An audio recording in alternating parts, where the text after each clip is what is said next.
Hi guys, welcome back. My name is Jaspreet and I'm back with another video. This week we'll be making this cute little fish dish or a fish plate. Now this plate is perfect for a little snack dish or as a little appetizer plate.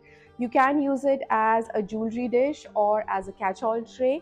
Now if you are using it for food, obviously you have to use a clay which has to be fired in a kiln and cover it with a food safe glaze. But if you're using it as a jewelry dish or as a catch-all tray, in that case you can use air dry clay or you can use polymer oven baked clay as well.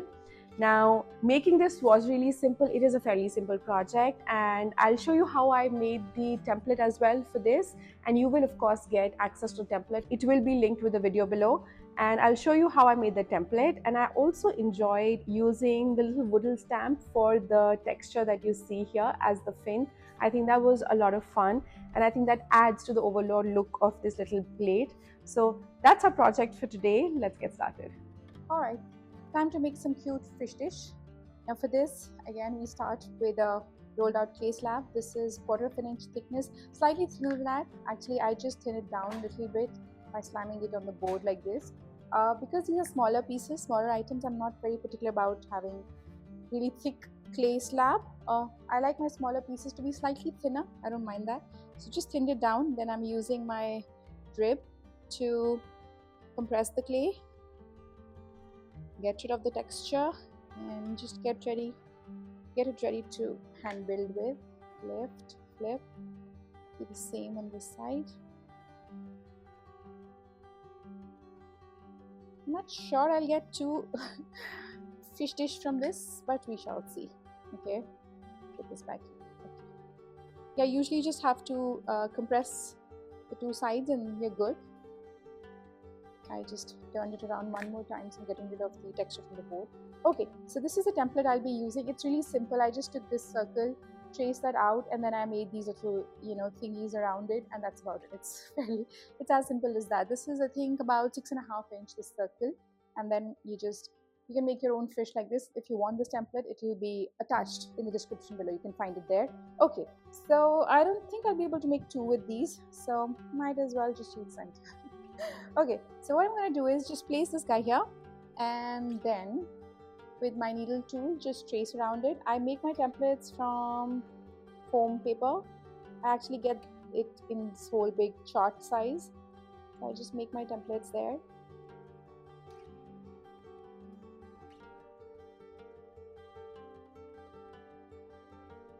Holding on to my template and again making these cuts in clay, and then one release cut and you release from everywhere.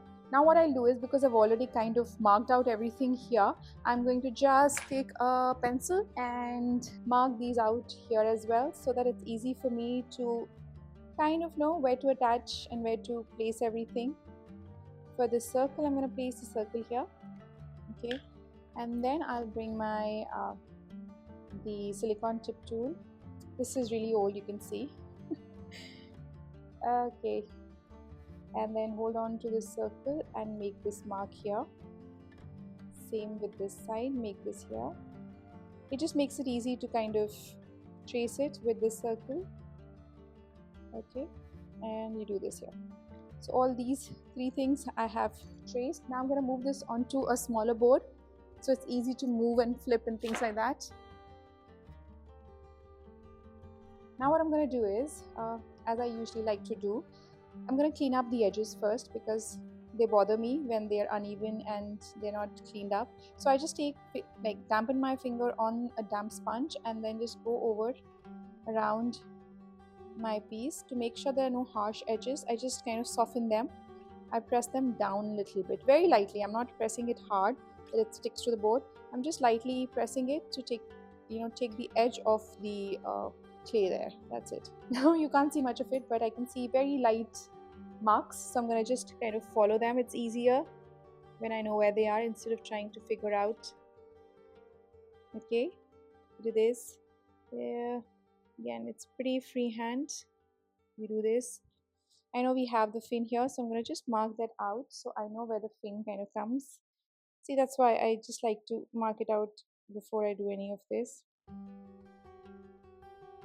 Right, and then I'm going to add some marks to the fish. You can add other textures as well. I just like the simplicity sometimes of straight lines.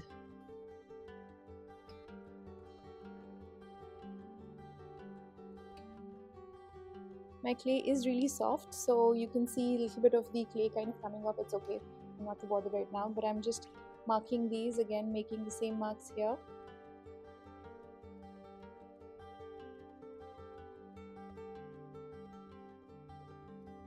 Similarly on this side.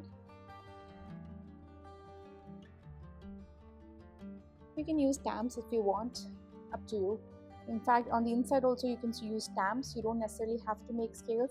Now that I've mentioned, I'm thinking I should also use stamps. I did actually find a stamp and I kind of tried on it with scrap clay and see what that looks like. I think I like it, so I'm going to give it a try and hope it looks it works. All right, it's up to you how you want your piece to look. So I'm going to just go in and start stamping my clay. Now this is wooden stamp and it will sometimes stick to the clay, so what I'll do is take a little bit of cornstarch, right? I usually just dust it off like this, take the excess off and then continue stamping.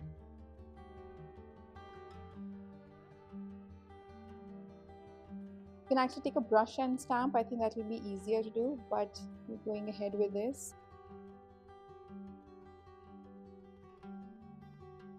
Oh, I think that's perfect. I'm gonna go in and do this for the rest of the piece. Again, as soon as it starts sticking, just dust off a little bit of cornstarch and continue.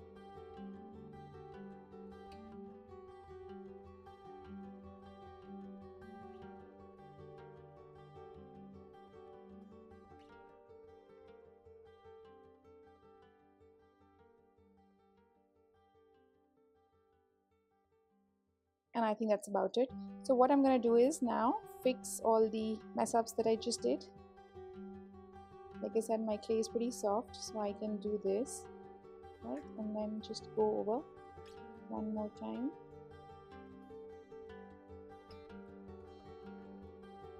Now lift it from the board, release it from the board.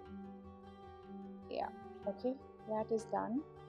Now what we're going to do is this we will add towards the end once we form the fish. Now I'm going to bring in a GR pottery form, which is what, 6.5 inches in diameter, and then make this. Alright, so that's my 6.5 inch GR pottery form.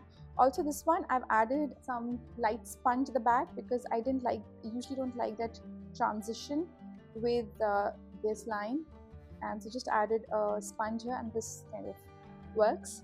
So I'm going to just place this here. I'm going to center it, try and center it around the circle that I marked, right? Not the entire fish body, but around the circle that I marked. And now lift it, flip it. That's why it was important to release the fish from the board before you flipped it, because otherwise it would remain stuck on the board. And then I'm going to bring this. Okay, so now I'm going to place this board here, place my fish here, and then just very lightly press along the edge. I start with light pressing motion first, and then around the fins just press a little bit more to make a little bit of a distinction here. Similarly with this guy here and also here, just with your finger. Okay, that's about it, just so they lie flat. Also, because this is a sharp edge here, you can just take care of it by smoothing it out right now, because any harsh edges, any such sharp edges will try to crack on you. Stamping my finger on a sponge and taking care of the edges here as well.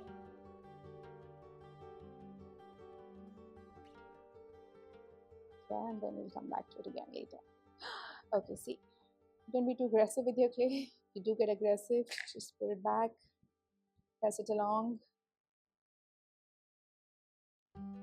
Alright, so I'm just going around now close to the edge of the slab, just making sure it conforms to the shape of the form. I'm not trying to press too hard on the top here, but just close to the base, the edge of the slab.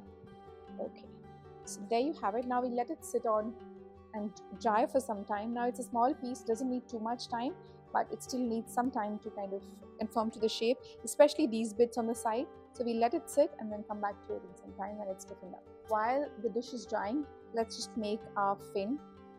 Fairly simple, and I'm not going to make it too thick as well. So I know this clay is already thinned down, but I'm just getting rid of the texture. In fact, I can just turn this around. It can be a thin piece because that's an additional piece we are attaching on top. You can start with this. Make one.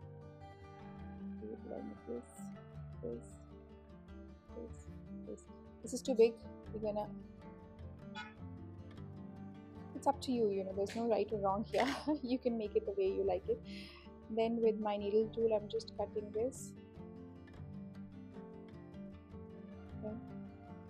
We'll add this towards the end. For now, we just make this and we keep it ready. So what I'll actually do is I'll place this on top of this so it doesn't dry out too much. Okay. Coming back to this guy, I'm gonna flip it and see what this looks using a smaller board so that it at least covers the base. Okay, let's place it here and then oh, perfect. Oh my god, this is so cute. I love the stamp now. I'm like, I should have made more of the stamps. Okay, never mind. So that's what this looks like. I think it's really cute. One thing you'll see is this transition line here. Can you see this? I'm going to take care of that from the foam that I added. Again, damp sponge, lightly go over this. Okay, and we're going to take care of the edges as well. All of this transition line, this is still okay, easier to take care of rather than the sharp line that you get when you use it without the. But now I think they have forms which have a smoother transition. I just can't afford to buy them in Singapore. The shipping is crazy expensive. So I bought them when shipping wasn't as crazy. This is before COVID made everything ridiculously expensive. I did buy a bunch of forms and I'm grateful I did because I'm able to use them every day. Also, I'm just cleaning up a little bit of the texture from the foam. Okay, I'm just taking care of that. And that's my fishy. I think it looks so cute. Now I'm going to let it set up a little bit before I start cleaning up the sides because it's still pretty soft. If you see, this is kind of falling a little bit because I pulled it off the mold way too early. But once it's kind of dried out a little bit, stiffened up a little bit, I'm going to take a damp sponge and take care of all the harsh edges. Like if there's any unevenness, like I see here, this is an important step in, I think, your pottery making process where you take care of the edges, because these can get sharpened as they fire and you add glaze to them.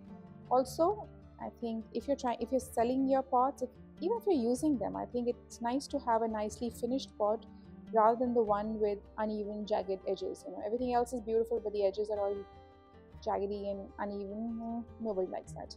All right, just finishing your piece. I'm not kind of pressing too hard because, like I said, this is still soft, so I'm going to let it sit so it stiffens up, and then we finally do that. Oh, another thing, we're supposed to add this fin here. So I'm just taking the fin that we cut out, using my serrated rib again, dipping in water, scoring the back of the fin, and then also scoring this area which I had marked out a little bit. Because my clay is kind of soft, I can get away with adding it right here. Okay, that's a big one. Because you're adding it right in the center of the piece, it will be a good idea. Wow, and that's a big fin. It's a good idea to kind of press it down a little bit, like I said, earlier also. But using a thinner piece would be a better idea rather than a thick piece of clay.